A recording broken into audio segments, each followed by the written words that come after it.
Ah, Georgian London. Isn't it so nice? Surely nothing could go wrong. Ah! The 5 Dangers of Georgian London. Hello there, I'm Oliver Briggs, I'm London's youngest tour guide, and today our story begins in the year 1714, a time when the gorgeous Georgians embarked upon the world as the great King George I arose to the throne, establishing an era which would last 116 years until the death of King George IV in 1830. London, as the capital of the newly established United Kingdom of Great Britain, would grow like never before, setting the roots for industrialisation of the following century. But whilst that's all very nice, there were some terrible dangers. And that, my dear friends, is what we're looking at today. Number 1, press ganging. So you've arrived in London, and you're relaxing around the London docks. It all looks very pretty. And then suddenly you realise you're young, male, and unemployed. Oi, you! Here! You will join King George's navy. Oh dear, you've just been a victim of naval impressment. I do hope you don't get too seasick.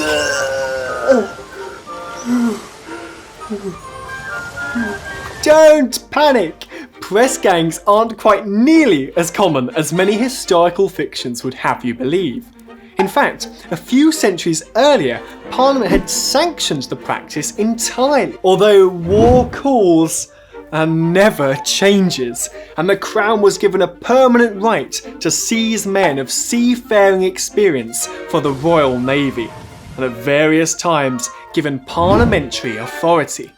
This was a time of great ships and heroes like Nelson, of course, and the naval battles of the 18th century would see vigorous enforcement of impressment, as in the years 1703, 1705, 1740 and 1799. Often merchant sailors would be selected, although sometimes ordinary apprentices and labourers too. Fortunately for you, this practice fell into disuse after 1815.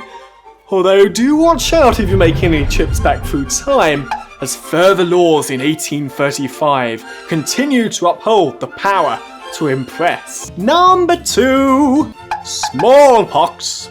So you've survived the press gangs and you've made your way into the heart of London. But watch out, you might want to grab your mask, there's danger near. Disease was commonplace with the lack of modern medicine. Smallpox was one of London's biggest killers, as the densely populated area saw infection spread rapidly.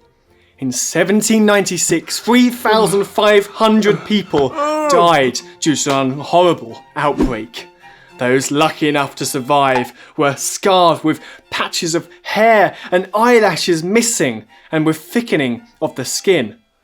Although in some cases, servants with scarring were preferred because it was a sort of proof that they would not bring the disease into the household. There was an early vaccine from Turkey introduced by Lady Mary Worley Montagu in 1720, but it was with Edward Jenner in 1796 that vaccinations were going to become commonplace to tackle smallpox, as he realised that milkmaids who might get infected with cowpox were not often to go on to get smallpox. Number 3, Sedan Chairs.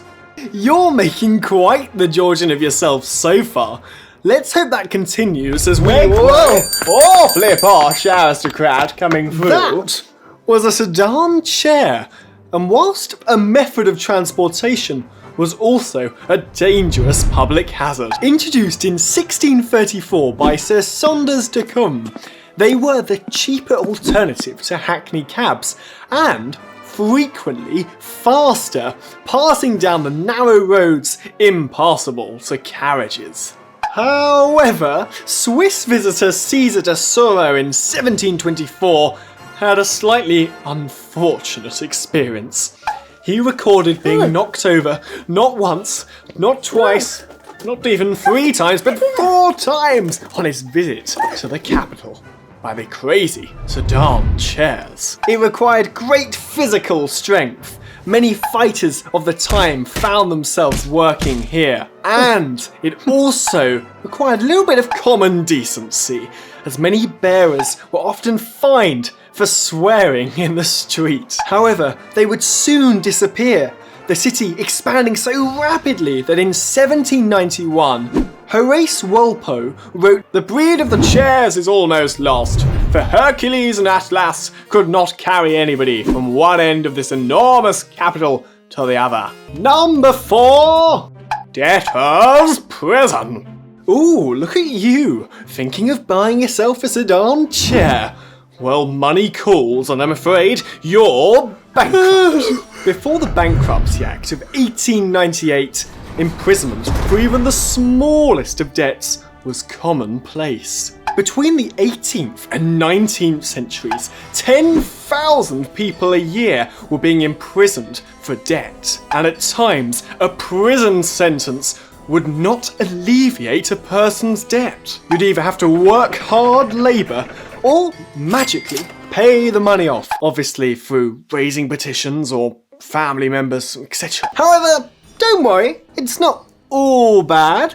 If you've got a penny or two, with a little money, a debtor could pay off for some freedoms, like allowing inmates to conduct business and receive prisoners, or the practice of liberty of the rules, allowing you to live a short distance away from the prison. But when the money ran out, the times got tough. Even Charles Dickens's father got sent to one of these prisons. Number 5, Old London Bridge. So, you've survived everything else, but making a stroll across London Bridge might not be in your best interests. It was an incredibly dangerous place, filled with pickpockets, and with its narrow stretch for little over 14 feet, saw it not unusual for pedestrians to get caught by the wheels of wagons or carts. So make sure to watch your footing. I hope you've enjoyed watching, and now you'll be all set for Georgian London. King George, send us out. Don't forget to hit the like and subscribe button. And go and click on that video up there. Oh yes, that looks like a good video. I order you as the King of England, King George III. Go and click that video up there. That one down there is also pretty good. Good day.